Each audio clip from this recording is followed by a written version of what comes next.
Greetings to all of you blossoming indigenous flowers.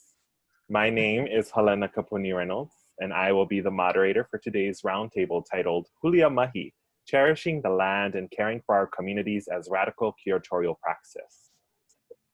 Currently, I am a PhD student in American Studies and Museum Studies at the University of Hawaiʻi at Manoa, and I reside in the land famed for the Kanilehua Rains, Hilo, on the island of Hawaiʻi. I am Kanaka ʻōiwi Hawaiʻi, an indigenous Hawaiian person with genealogical ties connecting me to the districts of Hilo, Puna, Ka'u, Kona, and Kohala on the island of Hawaiʻi. Before we begin, I would like to thank the Aboriginal Curatorial Collective for selecting our roundtable to participate in their 2020 annual gathering, Beyond Space, a gathering on care in strange times. Mahalo ya oko pakahia pau no ke koho ana mai a mako no ke ia aha.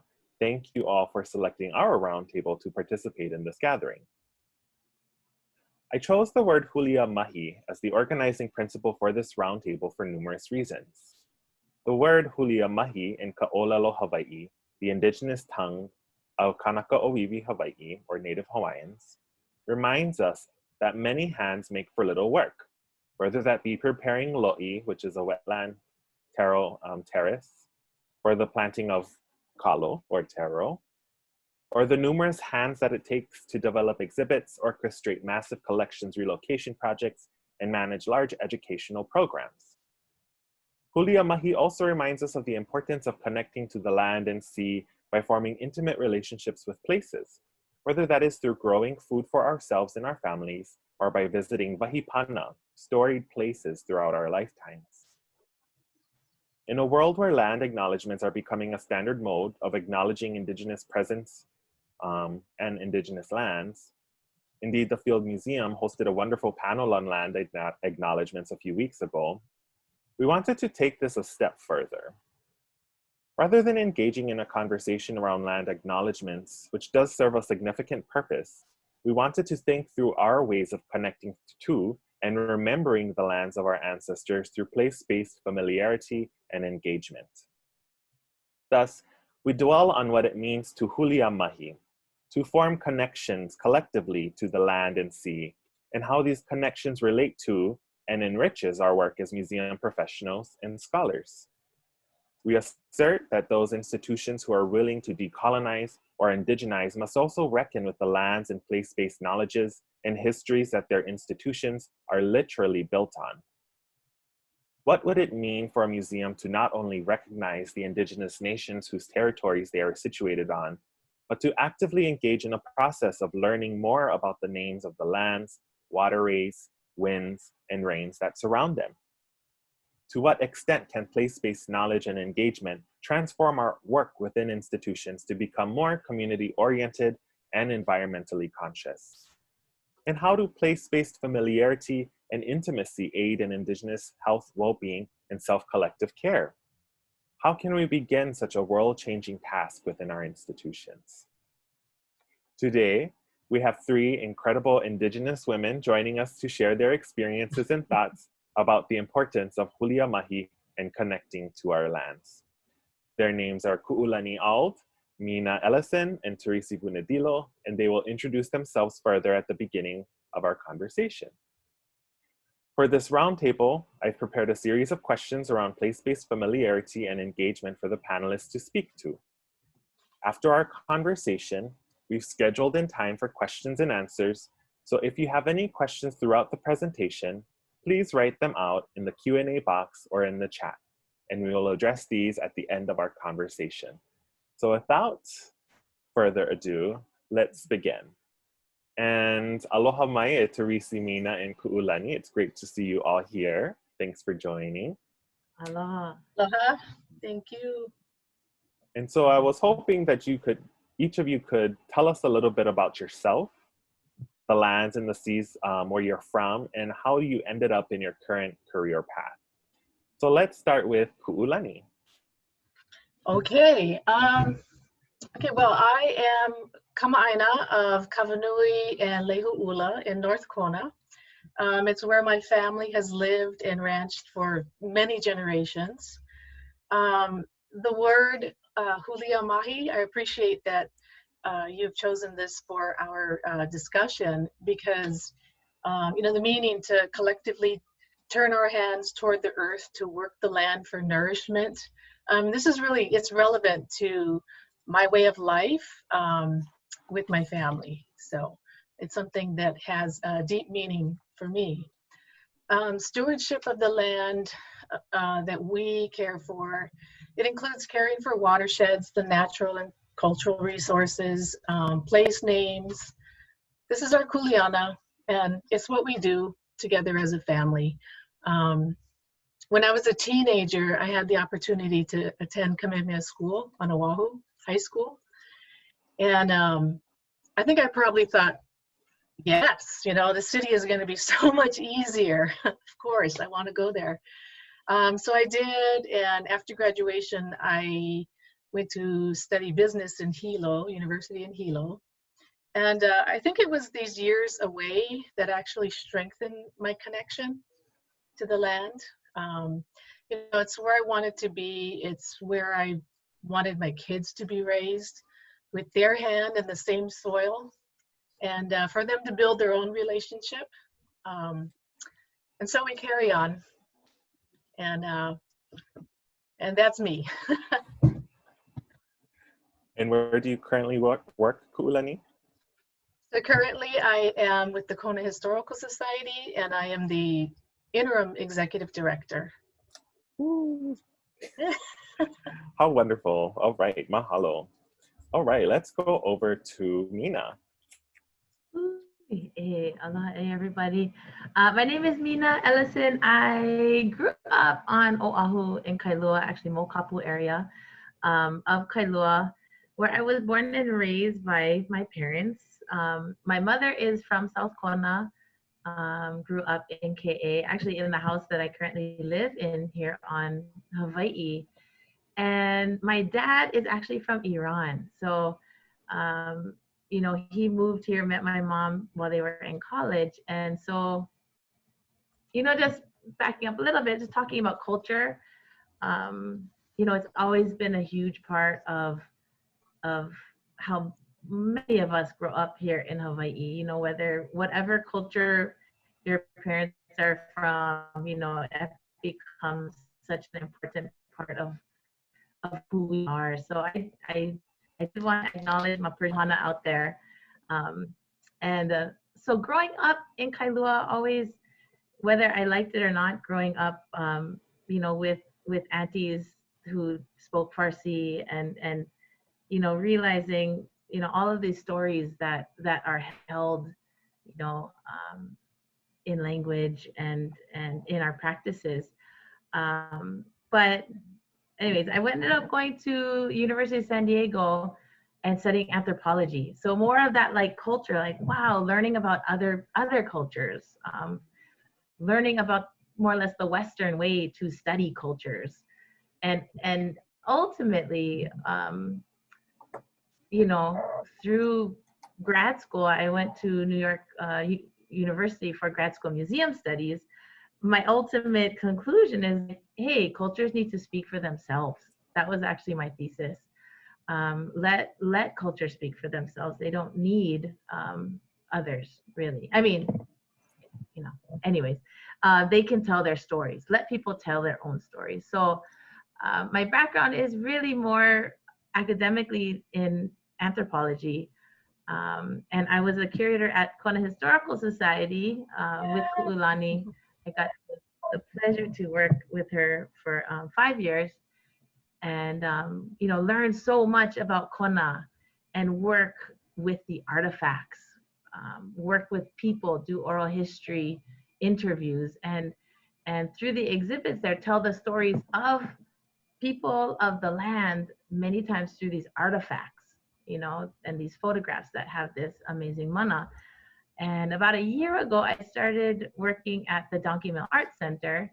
So now transitioning to incorporating art as the main focus to tell stories, And I'm sure we'll get into it later, but, the art or my connections to these places here in Kona, where my mom grew up, where my mom's ohana is from, specifically Ho'okena and Ke'emauka, where our hale is, or our house is, you know, informs nearly everything about the work that I do and the way that we do it, that I do it professionally. So just really, really honored to be, I say, back here in Kona, even though I did not grow up in Kona, but it feels like I'm back home.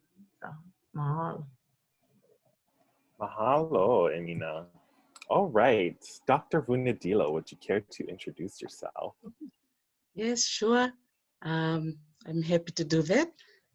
Let me see. You can all hear me? Yeah? Yes. Bulavinaka, naivango tarisi Vunadilo, au ngone ni natoka lau, yawe me kandavu, nanongo kornivasu o nukunuku, tabuki kandavu, nanongo matenitu o murambasanga. Nanongo tutu wakavanua na mbati, nanongo kau na senitoa, nanongo ika na yatule. So that's very briefly, I've just introduced myself in Fiji and explaining my genealogy back to Fiji, sharing with you my tribe from my father's side, the tribe from my mother, but also my tribal affiliation as my family from my dad's side. We belong to the warrior tribe. And I've also mentioned my connection to the land. So we have a special tree that we connect to, and this is the flower, the hibiscus, and I'm connected to a very special fish, which the name is yatule, and it's a seasonal fish that comes to my village once a year. So that's very briefly about me, connecting me back to Fiji. I've now living in Hilo for 2 years now, but 27 years ago, I was an exchange student to UH Hilo from Fiji. I was on my second year study doing my undergrad studies at the University of the South Pacific, and I was very fortunate to come over here and spend 8 months in Hawaii, spring semester in Hilo and summer in Manoa. And when I went back, it opened the opportunity for me to work at the Fiji Museum, our national museum in Suva, the capital of Fiji. So my background is in the field of geography, archaeology, and anthropology. So I'm really, really happy to be part of this panel, and I want to acknowledge Helena for your invitation and for me to be connecting to Canada. Even though it's 7 p.m. over there, we share the beautiful warmth of the Hawaiian Islands with you all. Yes, important to note that it is definitely a hot day here in Hawaii. I did want to note for folks, so we've been mentioning a few names already, and at the beginning of the presentation, we were kind of circulating through some images of the places that we're from. So we can return to that a little bit later. But something that I did want to bring up, particularly because we're all based on the Big Island, which was something that I did intentionally with this panel because I wanted to highlight folks who weren't on Oahu, which is kind of our metropolis. So when we think of museums, that's what people immediately think of is Oahu and the Bishop Museum and Pearl Harbor, places like that. But we have so many other scholars and professionals working on the outer islands who also are doing incredible work within their own communities. So this was just an opportunity to highlight some of the work and some of the people on my home island to just kind of give you folks an idea of what the scene is like here in Hawaii with regards to museums and with regards to Indigenous people working in museums or writing or studying museums. It is kind of funny that 3 of us have an anthropology background. That's not intentional. I'm sure we can talk about that at another time because I'm always interested in how Native folks still end up in anthropology. But it's just an interesting note to make. Now, the last thing that we're going to be using a few words here and there within our conversation that may be either Fijian terms or Hawaiian terms. We'll do our best to type those words out in the chat with the definition. But another word that I wanted to throw out for everyone today that speaks to, in Hawaii, what we would refer to someone as a child of the land is a kama'aina. Kama'aina is the word. Put it in the chat for everyone. And that literally means child of the land. And so this is a term that is not just exclusively used by Kanaka ʻōiwi Hawaiʻi or Native Hawaiians. It's one that someone can use if they grew up somewhere, but they're not necessarily Hawaiian, or they're not necessarily, like, their genealogy doesn't tie to that place. It's still a recognition that that is where, those are the lands and the waters that sustain them. So it's just a little interesting kind of term to think through when we're talking about the ways in which we form these connections to different lands and to different oceans. All right, so let's go into the rest of our questions. So the first question today is, how does place-based familiarity and intimacy aid in nourishing your health and well-being? So let's start with Ku'ulani.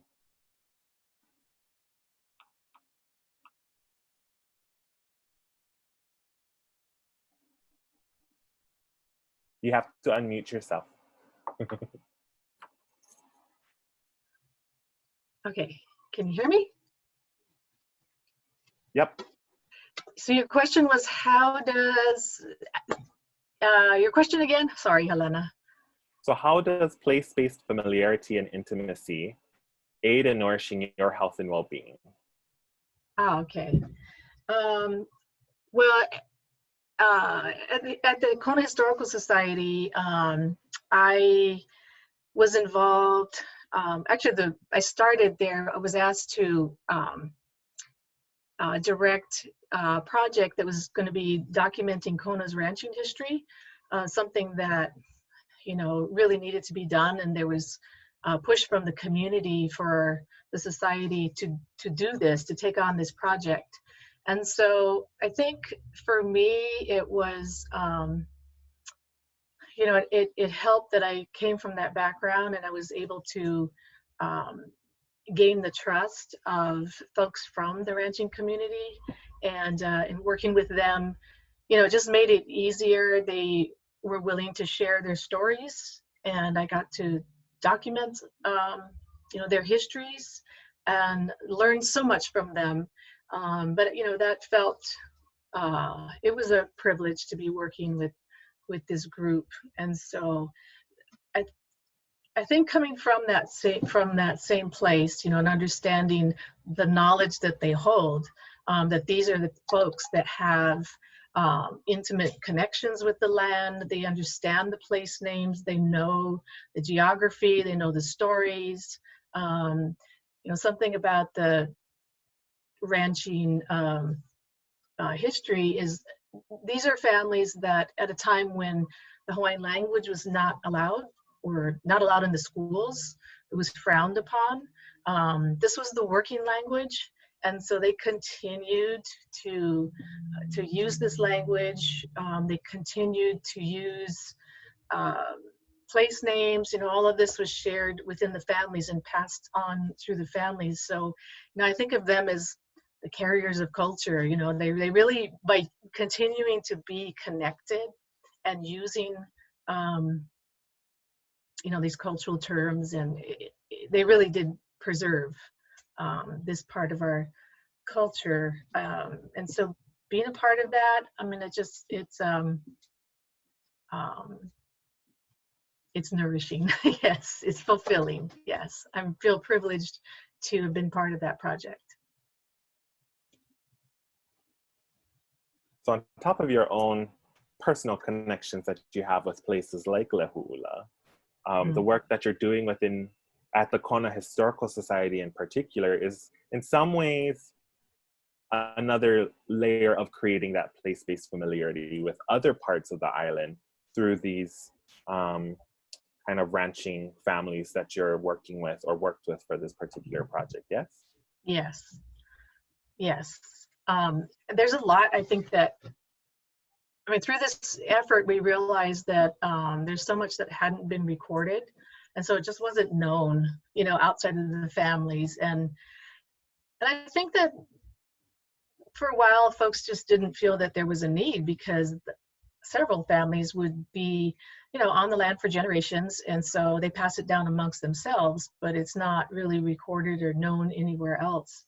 And so by doing this and beginning to share it through our archive, through researchers that came through, and I think it gave more exposure and connected with folks that were looking for genealogy information, and it's just in so many ways.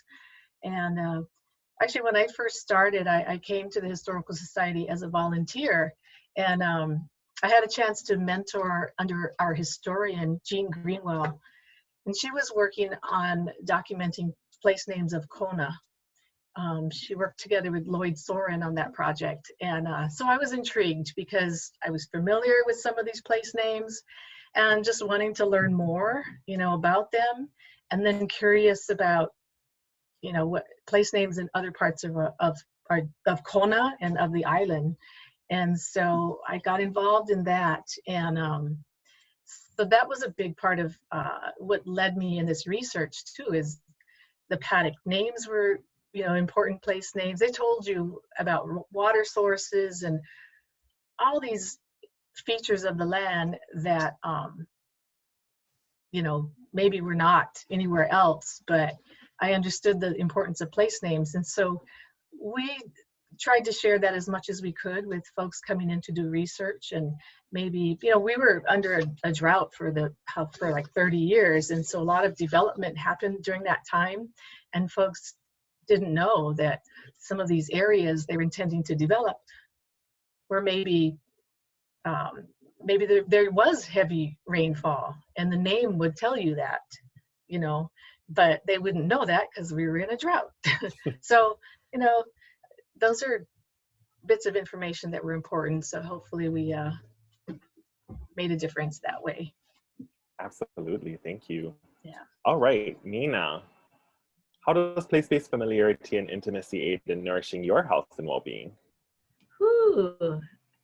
Personally, I think the you know, the places that are sacred to me, that are my places of refuge, places that I'm the most familiar with here, they bring me so much peace and so much joy. And I think about when I would just come here to visit to our family lot at Ho'okana Beach. And when I had to leave, I would just cry. And I mean, granted, I was just going back to Oahu, you know, but I would just be on the plane, like, as though I was leaving, you know. Anyways, I would just sit there like, oh my gosh, I don't want to leave. Why do I have to leave? So, you know, those seeds are na'au, our kuleana, right? It calls to us. And I think the kuleana, or the privilege and the responsibility. So it's that double meaning to it, but it drew me to our family place, and the kuleana element that, you know, it provides me a sanctuary where I can escape to and connect with my ancestors, with my kupuna. And because I didn't know my great grandmother, who was from Ho'okana, she died during childbirth, and so being down there, swimming in the tide pools, taking care of the aina, is one way that I can connect with them without actually having been able to meet them.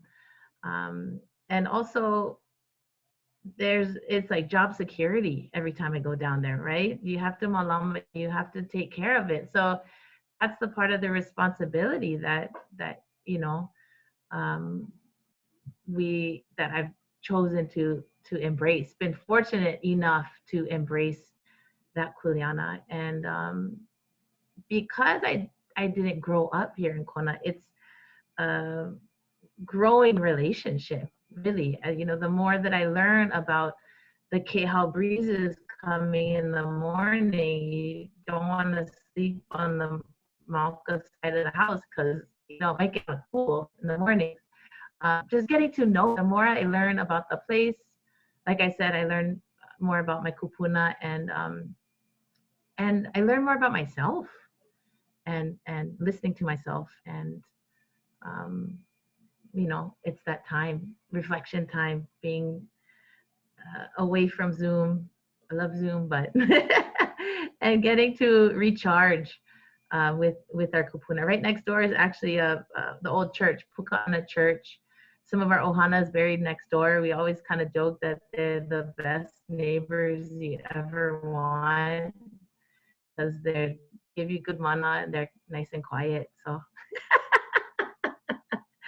so just always, you know, appreciating that connection. And then lastly, you know, the more time you spend in a place, the more observations you make. You also observe what you don't know.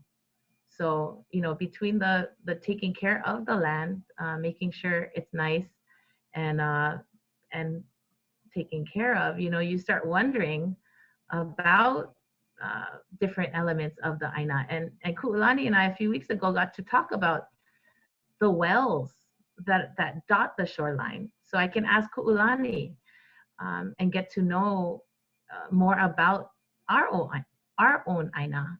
And you know, it's a beautiful thing to just keep asking questions, keep learning, keep watching. So it's a really growing relationship that I feel with this place. Yeah. So, wow. Absolutely. I love that idea of going somewhere to recharge with your kupuna. That is, I mean, that's how I feel when I go to particular places, because it is that sense of connection that, you know, one of your ancestors or many of your ancestors lived here.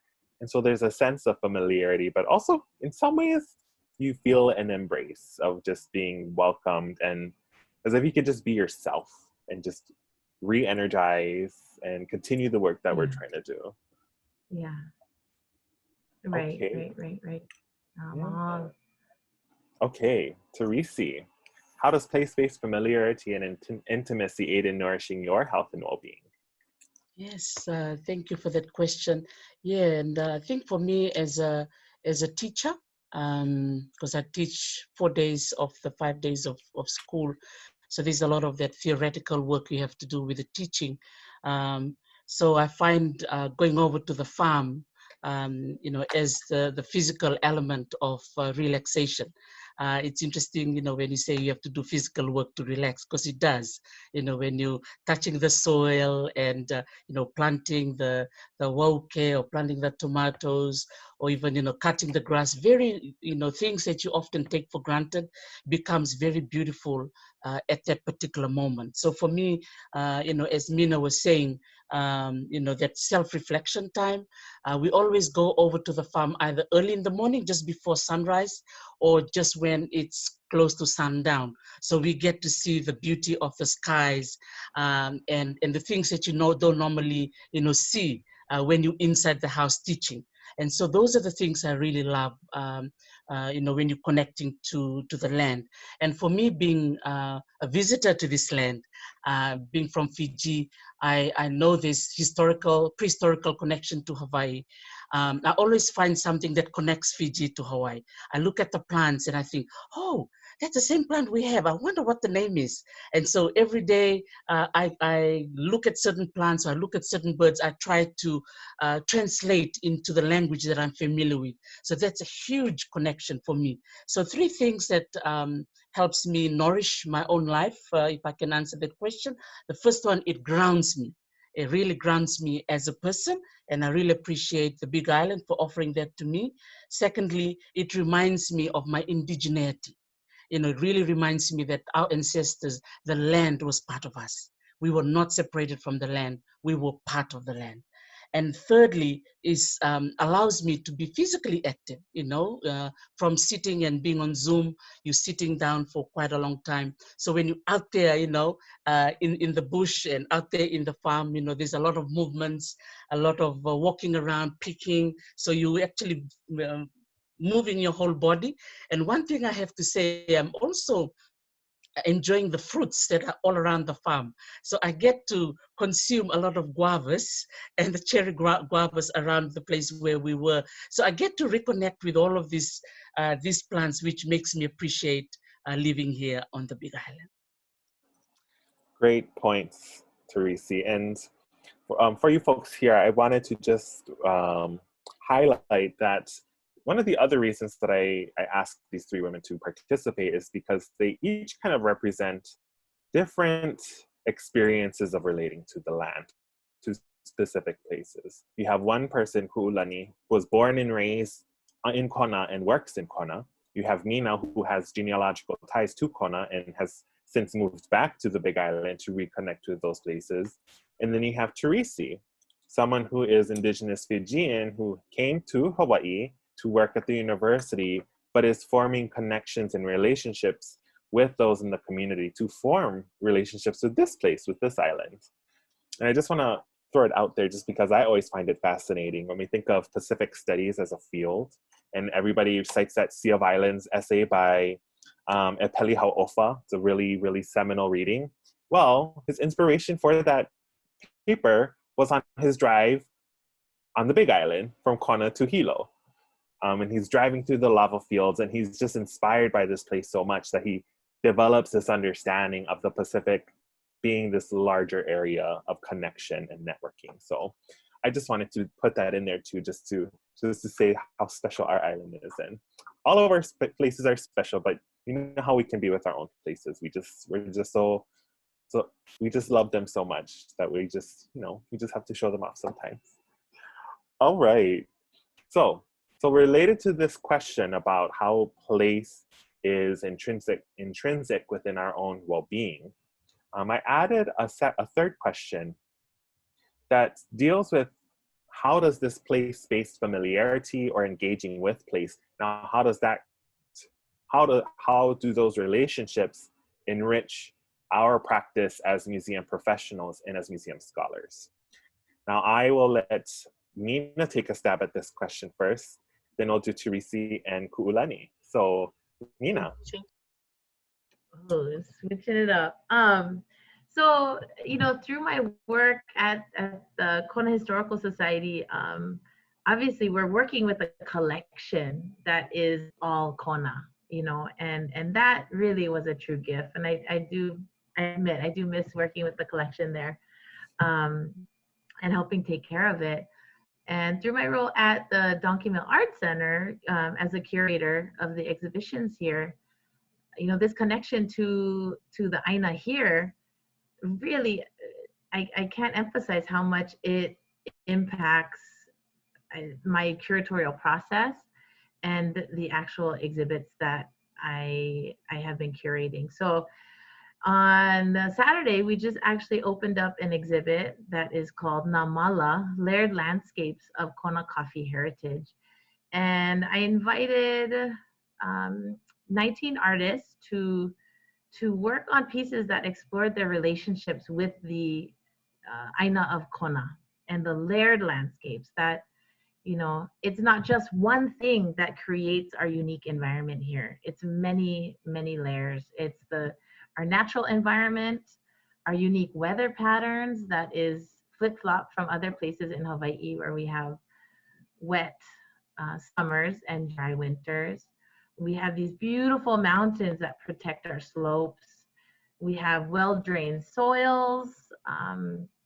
It's this environmental landscape, and then there's also the cultural landscape that is very layered. And the foundation of this layer is in the Hawaiian culture, Kanaka ʻŌiwi, spirituality, values, and beliefs and practices. So through all of that, I invited the artists to explore their connections with the Aina, and my background from the Historical Society, and meeting people here and really getting to know more people working and people who are from Kona, gives me that freedom to. It's not a radical idea, but how can I have carvers, people who carve, in the same exhibit with someone who's casting making mold of a pig jaw and casting that in glass. So that is exciting to me. Encouraging or challenging. I think it is a challenge to the artists to think about their connection to the land, their place in Kona. And the other interesting perspective of the artists that I invited, you know, they run the spectrum of folks who have genealogical ties to Kona to someone who actually just moved here about 5 months ago. So these perspectives, these experiences of Kona are obviously so diverse, yet they have the common element, this experience that we collectively have here in Kona. And you know, just so grateful for that inspiration, pure inspiration, for specific to exhibitions, but also programming as well. You know, the more that I am curious, the more that I want to learn and can recognize and have access to experts that are in our own, on our island in Kona. And now with this network that we have internationally, you know, the more people that I get to meet, and we can share and talk story and provide opportunities for them to share. So yeah, I just feel extremely grateful to have the connection, a growing connection to where our ohana is from, to as a source, as a true source of inspiration. And also one last thing, but in the process, you know, to take time to talk story, and we can get into that later. But no, mahalo. Absolutely. All right, Teresi, how does place-based knowledge and engagement enrich your work as you've worked as a practitioner, as a museum professional, but now you're a museum scholar working in the university. So how does this relationship to place enrich your work? Yes, thank you. I've actually found that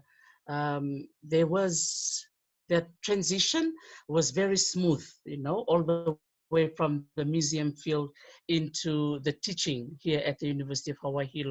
I deliberately wanted to keep the museology content in my teaching, and that was also why I was selected when I applied for the role here, was to create a museums program within our master's program here at UH Hilo. So I'm really, really grateful to Dr. Kathy Kavelu, our chair of the anthropology department, who is actually from the Big Island as well, from Keaukaha. So I want to give a shout out to Dr. Kathy Kavelu for her wonderful leadership and for selecting me to be a teacher here.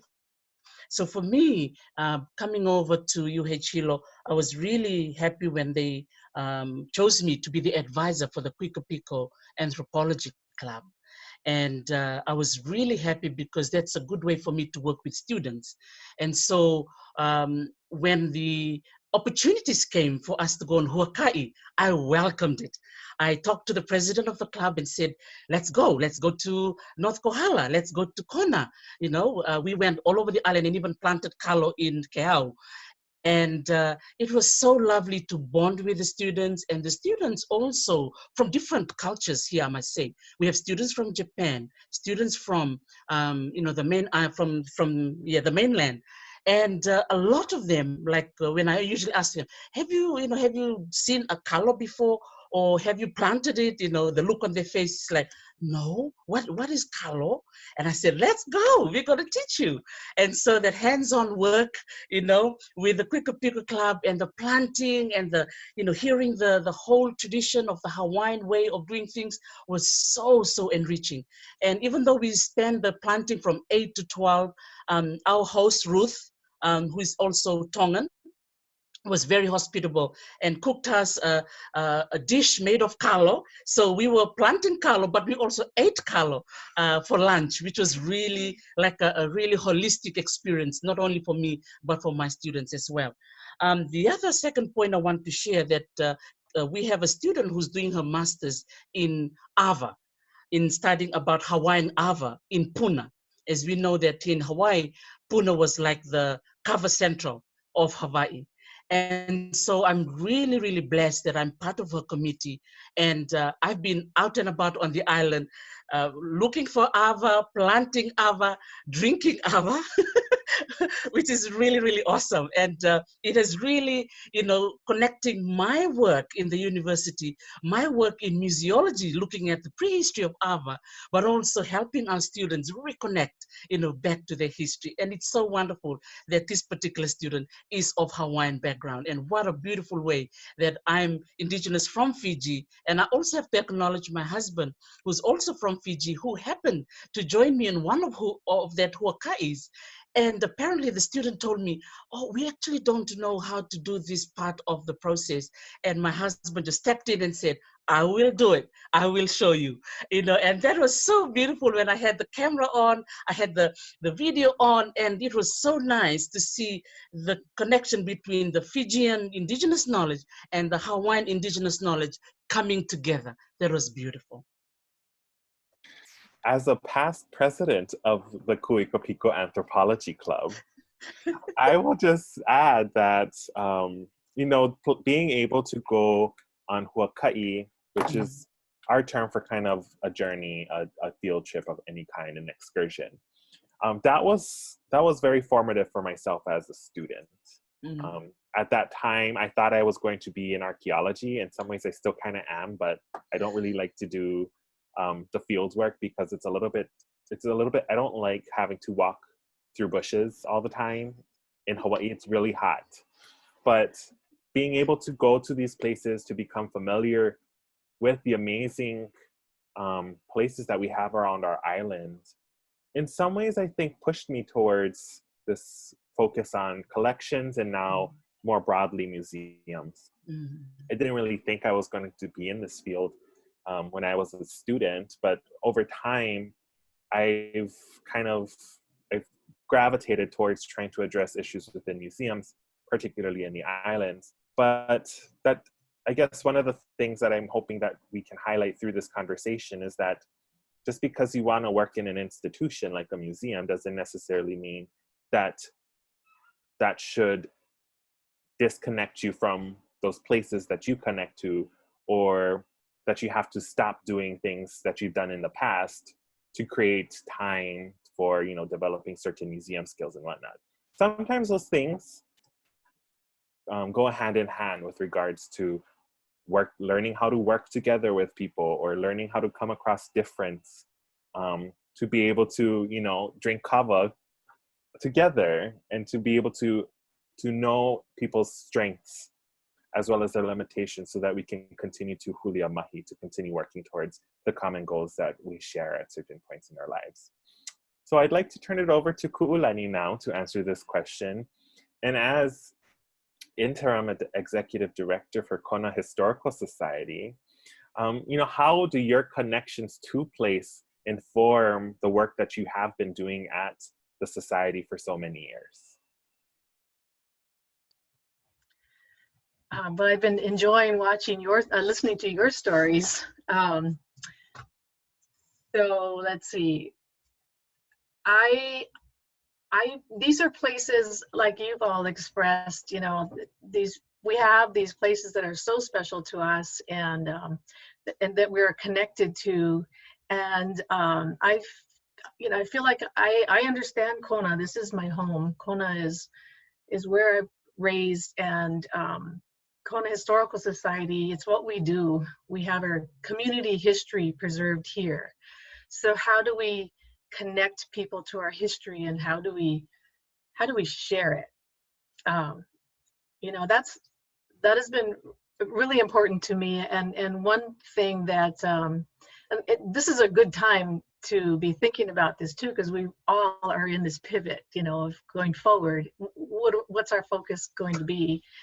And I often say, we don't need that. We don't need much. Open space is good. Open space where folks can come and feel that kehau, feel our kama'aina winds, and understand Kona. We live on this slope. It's a rocky slope, mountain to the ocean. We have a view plane here at Kona Historical Society. You can kind of understand that. And so connecting to place, we have developed programs for either for students or you know, for anybody to engage in hands-on experiences. And especially for the students, many of them are local kids that just really needed to get their hands in the soil and understand that this is their history, you know. And so through being able to come on site and engage in hands-on activities and realize that we're sharing the stories of their families, and it gets them interested. And we've had more engagement lately where some of the students are asking if they could come and help in the archive, and they're, you know, inspired to learn more about their families and really make those connections of the genealogy or whatever it is, but realize that, you know, this is their history. And so we work hard at that, and also for visitors to, hopefully our programs inspire them to just learn more, be more curious about Kona, about Hawaii, you know, to ask the questions and to realize that there's more to Kona than, or to Hawaii than Mai Tais and coconut trees, you know. I mean, just really understand what is our story. And so our programs, they're not lectures, we're not telling them, we're just hoping that folks are inspired to be seeking out more information and to learn more about the area, about Hawaii. So, you know, just really having, I feel like I'm very grounded, very rooted here. And so being able to share that, and whenever I can make a connection, whether it's through someone doing research in the archive or just someone visiting our sites, you know, it's very gratifying to see folks, the kids, light up when they go, oh, you know, my grandma has that, or you're talking about my family, or, you know, it's just, it is gratifying. Hopefully I can keep inspiring the students. So You bring up, I love when you mentioned as an institution. Now, when we talk about the Kona Historical Society, just for those who are attending today, they're a small local kind of history museum. They're not a big art museum or a big natural history museum like in other places. They're really serving a particular community. And what I've appreciated about your saying is that it sounds like you folks at the society really strive to develop programs in a way that imbues, at least particularly young folks or students, with this idea that this is their history, that this is something that it's not just the museum trying to put out what they think is the history of Kona, but really trying to say that this place is for you. These lands are places that we can help you to better understand or to connect with. But really, at the end of the day, this place is here as a resource to you and to your family. Right, right. It is your history that we share. So. Fantastic. That also kind of, this point jumps into our next question, which let's start with Teresi for this question. Is basically, we've been kind of talking about and somewhat sharing different strategies that you folks have done already. So at this point, we're going to kind of reflect on those strategies a little bit more to think through the ways that museums and related institutions, so whether that's a repository, an art gallery, an archive, a library, wherever you're working, how can these institutions Huliāmahi? And in this context, we're using this term as a way to think of what these museums and other related places can do. What can they do more for the indigenous lands that they are situated on, as well as the indigenous peoples whose lands those belong to? Yes, cool. That's a very good question, Helena. Yeah, I think the first word that I've been using a lot recently is the word collaboration.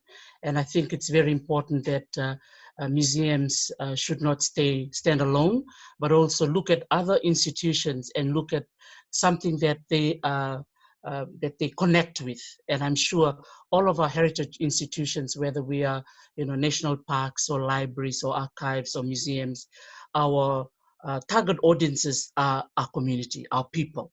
And so if we all collaborate with one another and share information that we all possess, then in that way we can be able to get our people to have the best of each one of us, right? Rather than only a certain part of community knowing a lot about us and then less of the other. That's sort of like my vision of how heritage institutions should go to. And so in many of my talks, I've always come up with 3 letters. So I'm going to share 3 R's. 3 R's. So the first R, I have to practice my American accent. The first R is reconnection. The second one is remembering. And the third one is rejuvenate. So I'll say it one more time: reconnection, remembering, and rejuvenate. And for me, for the first word of reconnection, I think it's important that museums or heritage organizations should connect or maybe reconnect with the community that they are associated with. Or in my case here at the University of Hawaiʻi, I've noticed that a lot of really amazing departments, we often don't talk to each other. And so as soon as I arrived 2 years ago, I started talking to different people from the philosophy departments. I really want to acknowledge Professor Celia Bardwell-Jones. And I also spoke to my neighbor, who is actually a PhD student in the Department of Agriculture. And so you might be wondering, why is this lady from anthropology talking to someone from philosophy and from the Department of Agriculture? That is exactly a really good example, because what connects all of us? First, people, our indigenous people. And that's the people that we're serving. Secondly, are the plants, because for the Department of Agriculture, they were promoting to me that they were planting kalo and ʻōlelo. And I love those too. I love planting them and eating them too. And so I told our lady upstairs, when you harvest the ʻōlelo and you harvest the kalo, can you please let me know? I want to come. And so we did. I took my husband along, my poor husband. He has no choice but to come with me. And we learned so much about the Hawaiian varieties of kalo, which I didn't know. So just by being there and learning about the kalo varieties and the ʻōlelo varieties, it taught me so much that I can bring into my anthropology classes, which I can also share with my museum classes. So that's just kind of like a wonderful example of how we can be able to reconnect these departments within the same institutions and share a lot of our knowledge with one another. Another example I quickly want to share, just my second one, was connection to Marie McDonald in Waimea. The daughter is Rowan. Marie has passed away, but she was one of our Hawaiian knowledge heritage wonders of Hawaii. Read a lot about her. Amazing. Apparently, her granddaughter and I worked together in New Zealand at the Auckland Museum. So small world. So from Aotearoa, I brought over the connection over to Hilo. And when I was here, I got an email from Auckland from 2 mother and daughter kapa makers, Tui Emagilis and Sulueti Barrows. So the daughter whom I met at the museum. So kind of see how everything is connected. I met them for the first time at the Auckland Museum. Tui messaged me on Facebook and told me, Teresi, I love your post about Hawaii. I want to come to Hawaii. And so I told her, well, if you want to come to Hawaii, let's put a program together. Well, cut the long story short, she funded her way to come over, and we created an amazing program where we had over 200 students come in and learn how to make kapa, and we invited Rowan from Waimea. So we had a Hawaiian component of kapa making and a Tongan component of kapa making.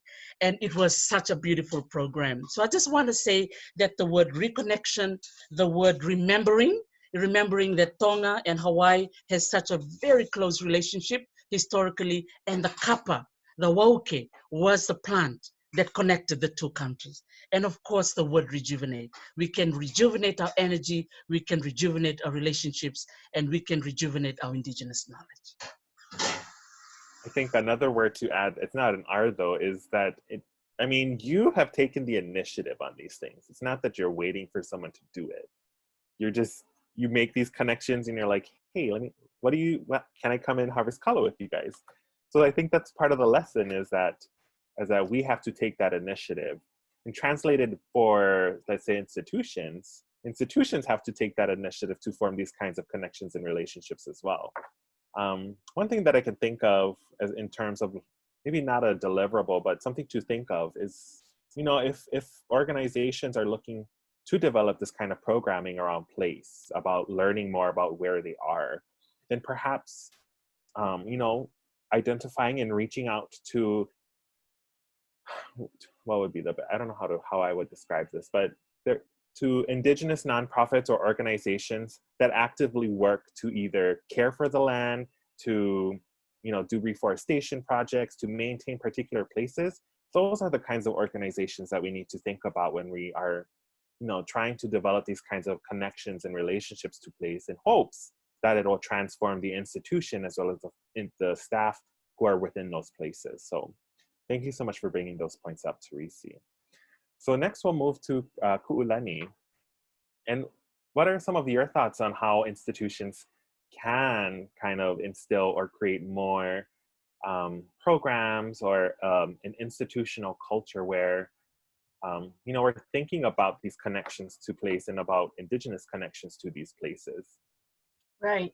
Well, I absolutely agree on the collaboration, with other organizations. I think coming together like that is such a, greater, more enriching experience for sure. I think I'm going to say sharing authority. I think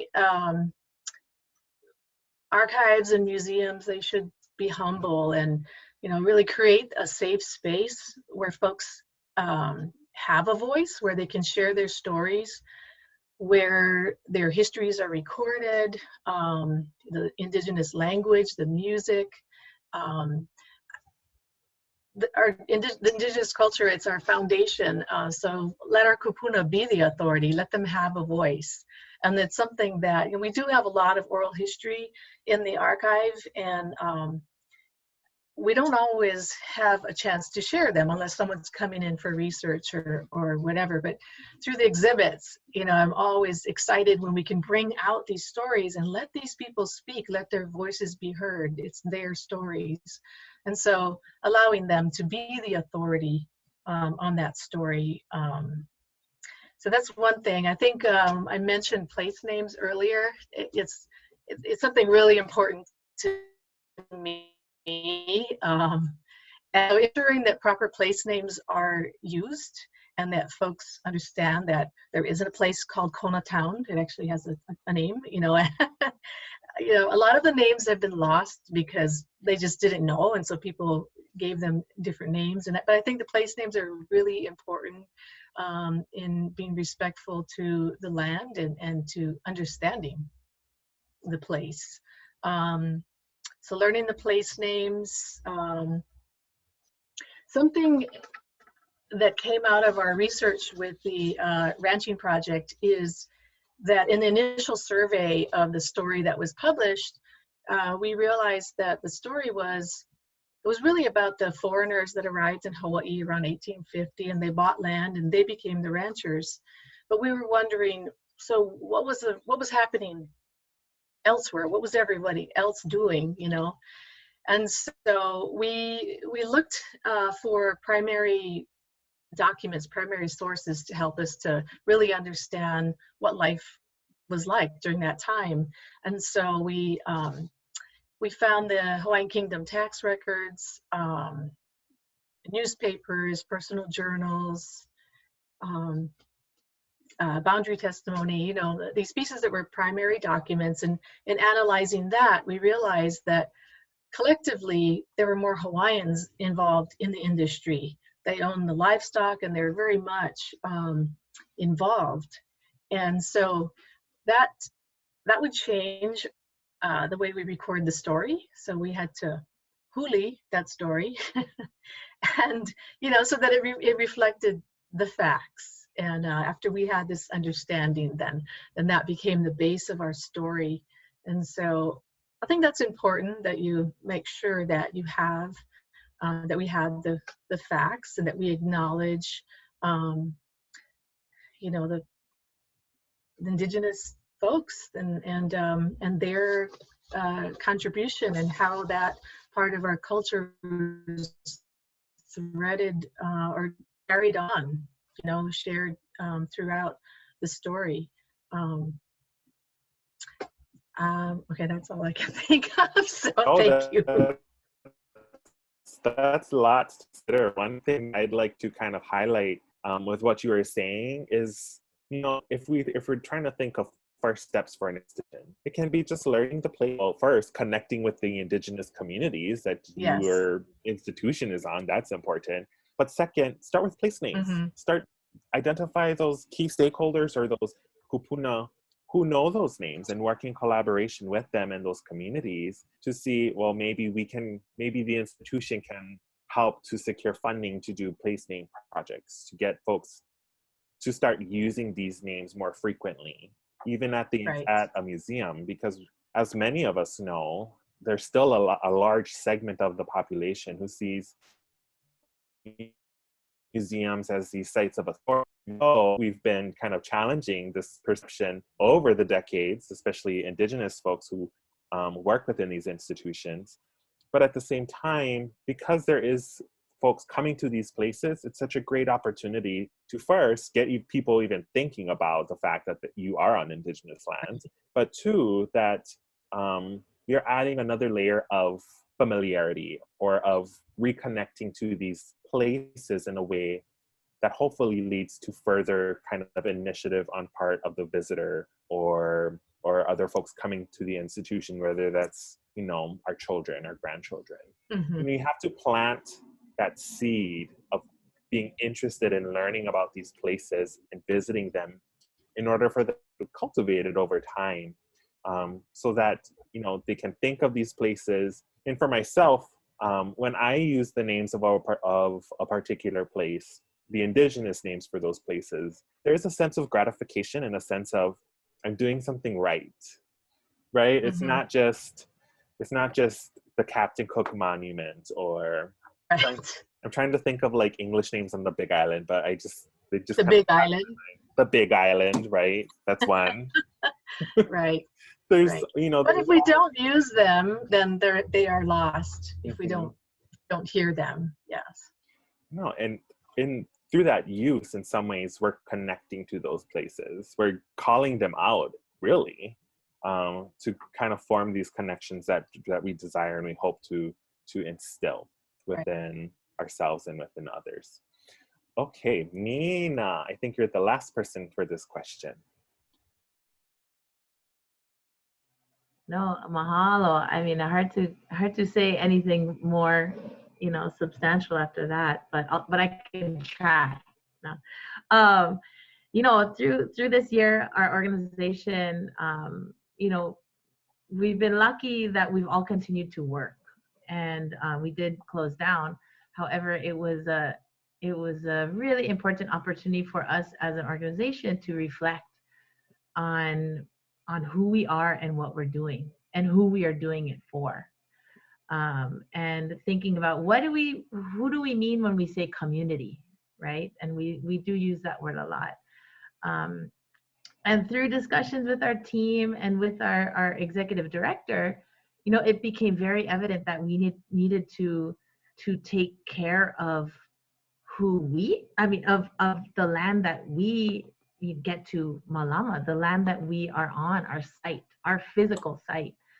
And you know, from team development to professional development to programming, all the way to the developing a site plan, you know, all levels of what we're doing right now are being affected by this reflection of how we can better take care of our physical site, because we do have land next door that is needs to be taken care of.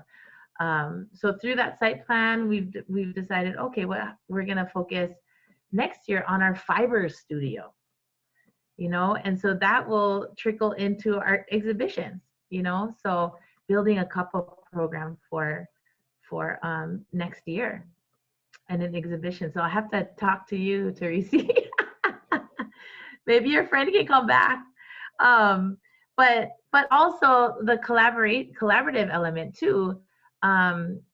Actually, next month, our staff is going to go to Kahalu'ukuahewa to do a small, a short huaka'i with Jessie Ko'one, Natalie Kurashima, and Auntie Hannah Springer.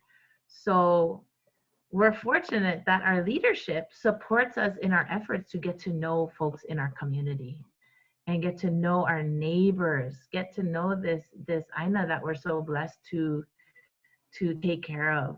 And I think that's critical. And another example of this collaboration and this beautiful strengthening relationship with our community is that our last exhibition, which was Inundation, Art and Climate Change in the Pacific, one of the installations needed 30 coconut frond baskets. And the artist, Kathy Jentnell-Kidger, she's from Marshall Islands, yeah? So her collaborative piece with Joy Inamoto had this beautiful whale collage painting and had these like 30 baskets woven hanging from the ceiling. And so it was a perfect opportunity for us to reach out to the Marshallese community here. And they're organizing through the West Hawaii Community Health Center. And we went to meet them one day, really just to talk story, really see like, oh, what are you guys doing? What are you folks up to? We have this opportunity and we need help. You know, could your women's leadership group help us? And they were all in. And ultimately, so they prepared, actually they made 40 baskets for us. Through the grant, we were able to pay them and provide financial help to their organization, which always feels good. And then we're talking story more. This summer, they led 5 coconut basket weaving workshops with our community.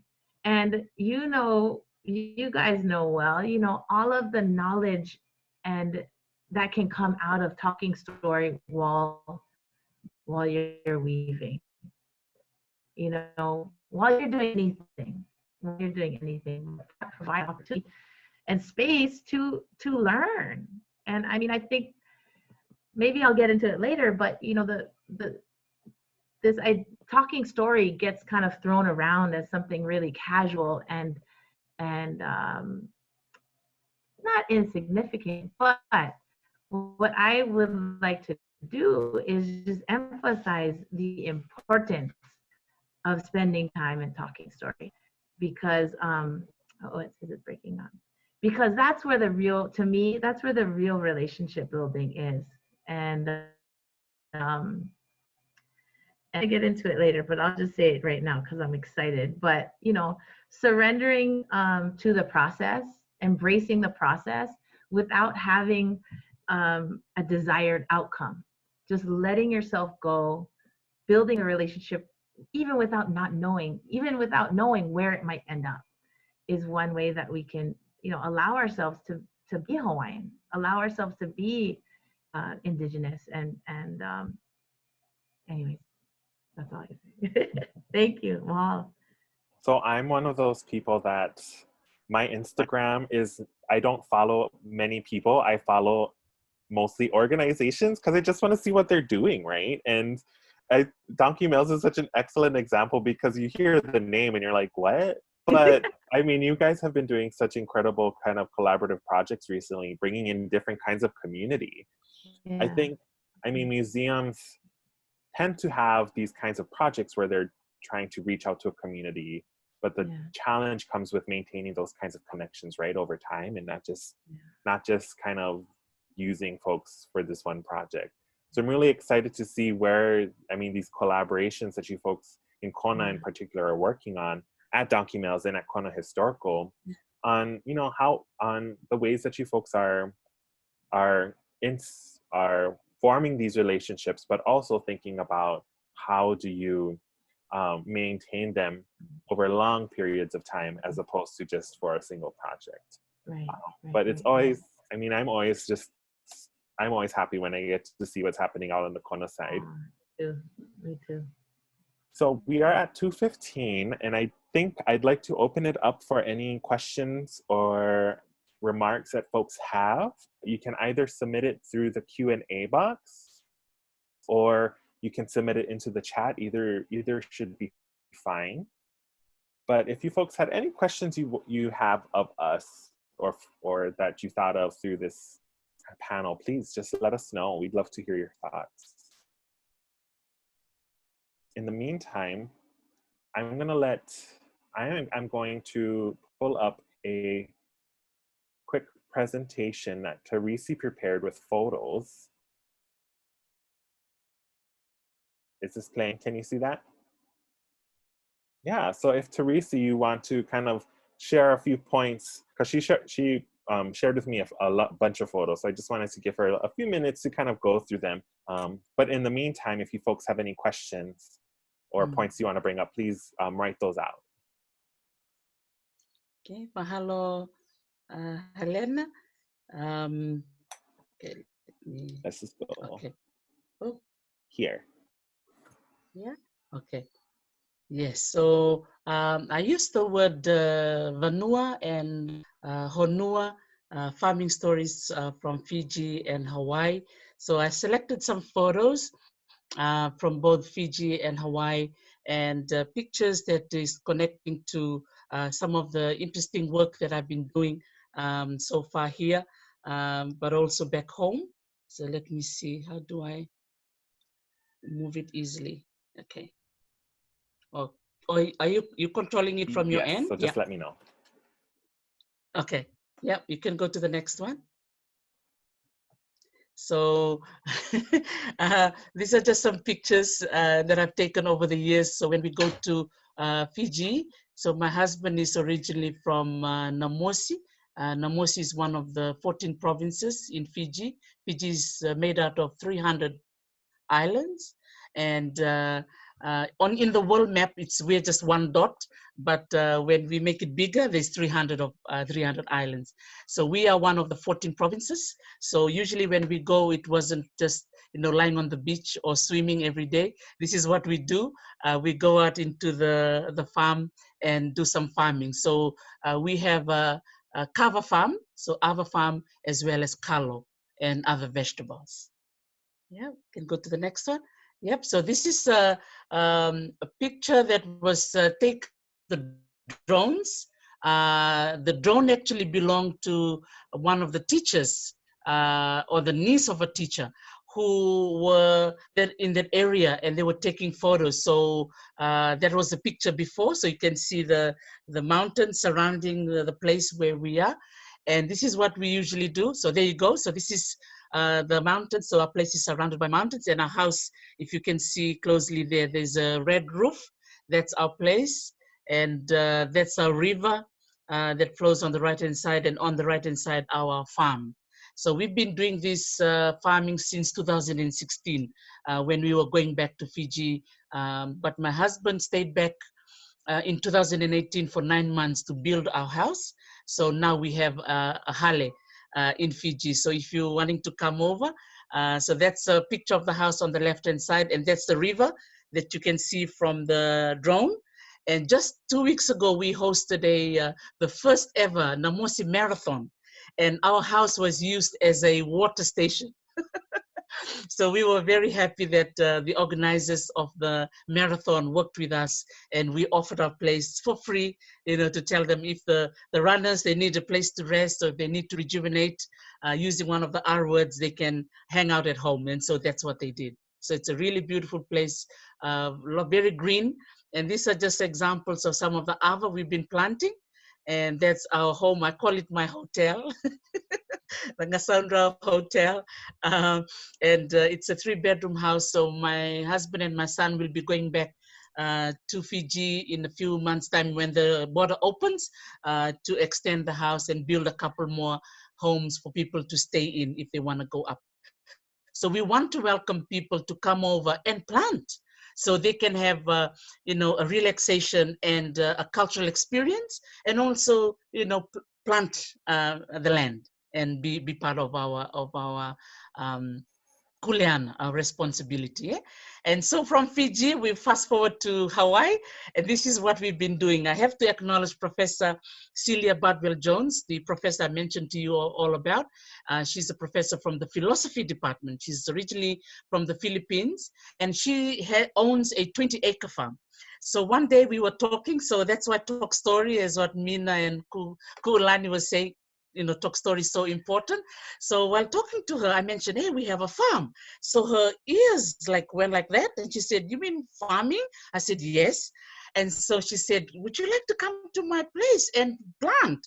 And so fast forward, we now have a little plot where we've been planting. So we plant lots of vegetables, kava, wauke, as well as uala and kalo. So this picture is one of our huaka'is over to Keau, so where we plant dry taro. So this is Ajan on the left-hand side, who is also part of my department. So it's again, collaboration is very important. So our anthropology club, Kwika went over, and here we are planting the taro. Yes. Yeah, absolutely. So apart from that, we also work with Candy on the left-hand side wearing a red t-shirt. She's the one who's doing her MA in cover. So she's amazing. I'm her advisor. She was the president of the Kwika Club, I think after Helena, or maybe 2 after Helena. Anyway, she contacted me and said, Teresi, would you like to come to one of the Oha lands, or the lands that belongs to the Kamehameha School, and let's do some clearing? And I said, yes, I'll recruit some of my students, and here we are. So on this picture, there's my daughter there, on the right-hand side, Rita, and there's a student from Solomon Islands, student from Japan, and a student from the United States. And of course, in the front, we have Colson, who is from Hawaii. So what a little mini United Nations team that I often take on my huaka'i. Okay, the next one. And Ava, I love Ava. So apparently, my husband was studying about Ava in New Zealand, and he was reading a book written by this gentleman named Chris. And he knew that he lived in Hawaii. And so he was in Fiji. He told me, I really want to meet this guy. So cut the long story short, because we are the only few Fijians in Hilo, so people recognize us very easily. Of course, our hair and our beautiful smile. And so this gentleman met my husband and said, do you drink kava? Do you have kava? And so my husband said, yes, I have kava at home. So again, fast forward, and again coming with reconnection, he finally connected us to Chris, the guy who wrote the book that my husband was reading in Hawaii. So this is his farm. So we called Chris up and we met, and Chris said, come to my farm. And here I am posing in his farm. And he actually gave us some other plantings, which we are growing in our farm at Professor Celia's. And on the left-hand side, I'm standing there holding the other plant. So this is to prove that I'm not just talking about it, I'm walking the talk, right? And on the right-hand side was me in one of the huaka'is with one of our professors, Professor Joseph Gens. This is at the Uala Fields in the North Kohala. So here I am working with the students, and of course collaborating with our Department of Agriculture, where we were harvesting kalo. And here I am holding some of the kalos. I'm just so happy to be learning about the kalo varieties. And on the right hand side are the wauke plants from Auntie Rowan Hufford's farm, which was planted originally by Marie McDonald in Waimea. So there you go. These are some of the pictures that I would like to show. And the good news that our Ava is growing very healthily. And this is Rowan here on the left-hand side. I think comes back to one of the R words, reconnecting. So this is Rowan Hufford, and that's me actually planting the wauke plant that I got from Waimea. Mahalo. Okay, thanks, Teresi. I see we have a question from Leuli. Hi, Leuli. And his question is, or their question is, what place do you believe ʻŌlelo Hawaii can have in 2020 in museum practice, whether that's in exhibitions, websites, tours, and in 2025? Anyone want to take a stab at it first? I think that's a good question for you, Helena, because of your experience with ʻŌlelo. But one thing that I will add is that, you know, the demand for speakers is definitely, you know, increased. When I worked, when I was a program, I worked in an after-school program that taught students all about Waimanalo, where they're from. I was actually a minority that I didn't speak Hawaiian fluently. So, anyways, that's all I can say about that. So, I can offer a few kind of general remarks. It's such a great question. Thanks for asking it, Luli. For myself, as a fluent speaker who works in museums, I wish 2020 was the year that all labels and exhibits were bilingual at this point, because Hawaiian is an officially recognized language within the state of Hawaii, but we're not there yet. And I'm hoping that, you know, maybe in the next decade, we will be still continuing to work towards that bilingual, not just fluency, but also having that within our exhibits and in our institutions. That's a working goal.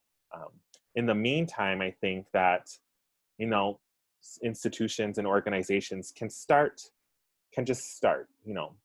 I know of one institution that's trying to start with the materials and providing the indigenous terms for materials and the objects in the collections. Certain segments of exhibits have bilingual text already. So I'd like to see that expanded a little bit more. When we organize events such as this, and when we create exhibits with Hawaiian terms, like for example, ʻŌlelo, or in Mina's case at Donkey Mel's Namala, it's that we're not just using these terms as kind of a superficial, well, let's slap a Hawaiian term on it, but let's really think through what these terms mean, and let's think of the ways in which they can be generative for the kinds of conversations that we want. So at the beginning, when I was talking about why I chose the word Huliāmahi, that was me engaging in that practice of not just applying indigenous words, but really thinking about what is my relationship to those words and how can our language provide the tools that is necessary to have the critical conversations that we want, but really to foster more appreciation and celebration of the beauty and the multiple meanings that we have in the words that exist within our languages. You know, I think language class can teach you like the fundamentals of how to structure sentences and the types of words to use, like for a fork or your house, or like general terms for land. But it takes the individual to really dig through those words and to think more about the meanings behind them to make it a much more enriching and fulfilling experience. At least that's my kind of take on how to revive and bring these words back, is that they're so generative in so many ways, that we can continue to think through these things within our practice. I'm just looking through the comments, the chats right now to see what folks are saying. Thank you for sharing, Erica and Antu. actually, I mean, for Erica's question, I think, you know, thank you for sharing that, Erica, where you say your history is quite nomadic and not tied to a place or land. And I think by connecting and learning about places, that's one way for you to build a meaningful relationship with that place. You know, by honoring your ancestors, your kupuna, no matter where they are from, you know, honoring their story, and also acknowledging the kupuna that are from the places that you're going, that you find yourselves, you know, that you have been drawn to, you know, not to get too cosmic, but the stars have aligned that you have landed wherever you are. And you know, that's that wonder and that humility that I think I could say we all feel when you go to a place that you are not kamaina from. I have a hard time swimming in the ocean in places that I've never been before. I'm like, whoa, whoa, whoa, let me check this out. Like there might be some crazy things going on in that undercurrent. So I say that just to recognize that experience of recognition. I'm not from this place. How can I exchange energy in a way that is beneficial to everybody and respectful? So I think that building those connections with the land, with the food, with the people is a great way. Talking story. Yeah.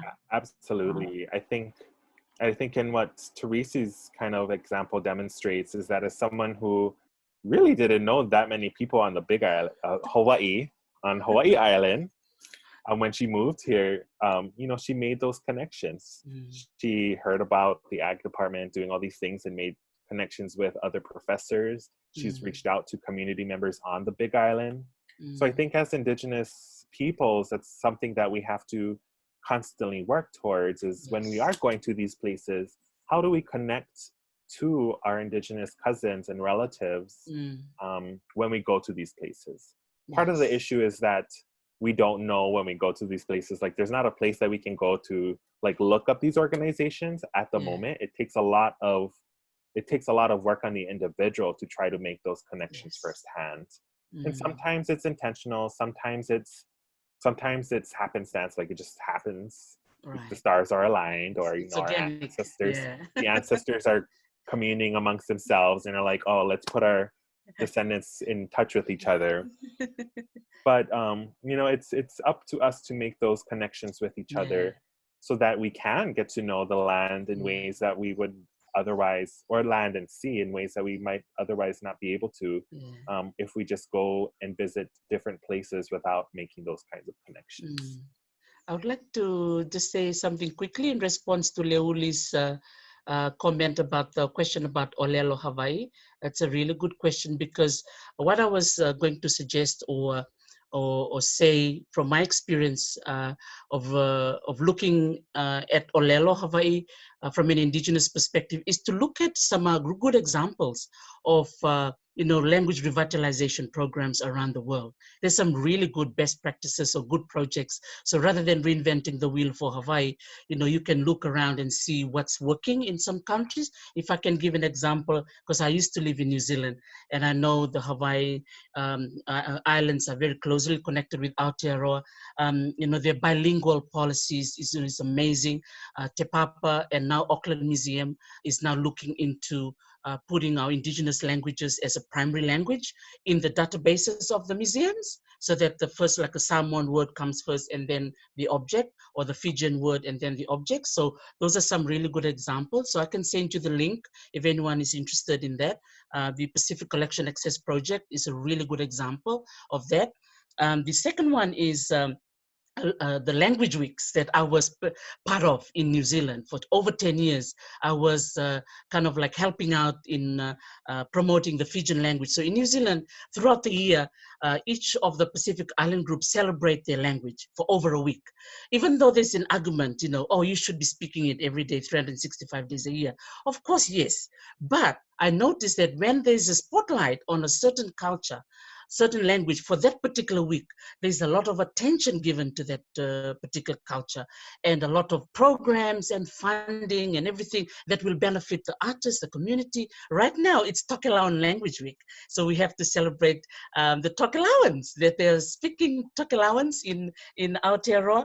And so I would like to see, you know, even for Hawaii, you know, to see whether they could organize, you know, a Hawaii Language Week and encourage all the schools, you know, doesn't have to be the language immersion schools, all the schools in Hawaii to celebrate the language for the whole week. And yeah, if someone is going to create the committee, I'm volunteering to join. And I'd love to see that happen in Hawaii. As long as I live here, I'd like to see that. So that are just my 2 points I want to share on that part. Thank you, Teresa. All right. Well, unfortunately, folks, we have reached the end of our conversation. We hope that you got something out of this kuka around place-based familiarity and engagement and how it can enrich not just our personal well-being, but also the work that we do within the institutions or organizations that we work for. So again, thank you so much for joining us today. And a recording will be available on the Indigenous Curatorial Collective website. So you can go ahead and look for that later. But again, thank you so much. And we hope you enjoy the rest of your evening for some of our relatives up in Eastern Canada, and the rest of your day for folks on the West Coast and in the Pacific. Aloha. Wilaka wakalevu, ahui ho.